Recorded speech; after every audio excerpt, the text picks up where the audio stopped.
first, Chad Pergram from Capitol Hill, where the action is tonight. All right, Chad, the majority leader, Mitch McConnell, took that first step. He went to the floor to move forward this confirmation vote. So what could a timeline look like?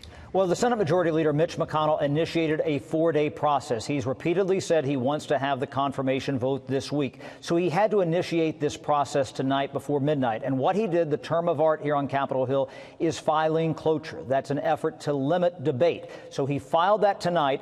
By Senate rule, that needs a day to lay over. So tomorrow, day 2, it lays dormant, and then it ripens like a fruit on Friday. That means it's available for a vote. That's the procedural vote to cut off debate.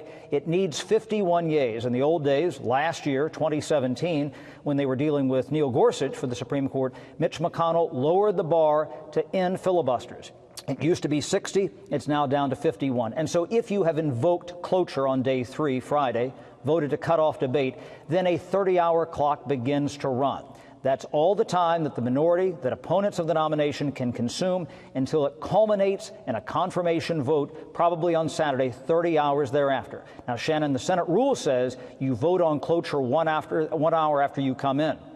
So it's possible they could have come in Friday morning at 12:01 and have that procedural vote at 1:01 on Friday morning. Well, you and I may be here doing this if that happens overnight. Okay, so where do we know about where they stand with votes on either side now? Yeah, it's absolutely about the math, the math, the math. You've heard me say that many times before. Look at the trio. Mitch McConnell needs to keep the trio of Jeff Flake, Lisa Murkowski, Susan Collins together. If he keeps them together, he gets to 51. If he loses one of those three, he's right at 50, and Mike Pence, the vice president, would break the tie. Well, what about Democrats? It's generally not thought that any Democrat would vote to confirm Brett Kavanaugh unless Republicans can deliver the goods. In other words, they carry the freight and get them across 51.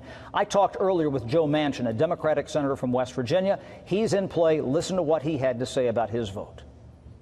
I'm looking at the gentleman as an adult from 22 to 30, 53, 31 years of professional service.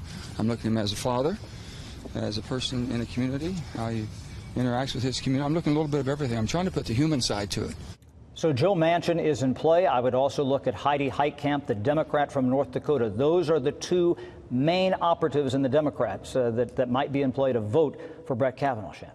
Okay, so how tense are things on Capitol Hill with all of this going on? We've heard quite a bit about what you're experiencing there, and the members as well. I tell you, it's been absolutely supercharged. You've had protesters in the hallway. We're expecting a lot of more protesters tomorrow. You've had U.S. Capitol Police escorting senators to and from the Capitol when they had to come and vote. We had a story break tonight where an unpaid Democratic intern for Sheila Jackson Lee has been arrested by the U.S. Capitol Police for doxing 3 of the Republican senators on the Judiciary Committee. He was caught in a Capitol Hill office last night, and then he was arrested at home by the U.S. Capitol Police today. You had Mitch McConnell saying that we're not going to be intimidated by these protesters harassing Republican senators in the hall. And then you had Chuck Schumer, the minority leader, basically going right up to the edge where he almost called Mitch McConnell a liar. He said, I'm not going to use the L word. He's using falsehoods, he said. You don't hear that sort of language here on Capitol Hill between the two leaders very often. The reason this nomination is dancing on the tip of a pin. It could go either way when you're dealing with 49, 50, 51 votes. That's why it's so tense, Shannon. All right, we understand. Chad Pergram, thank you very much. My pleasure. We'll pencil us in for Friday night, Saturday morning. We'll see how this goes.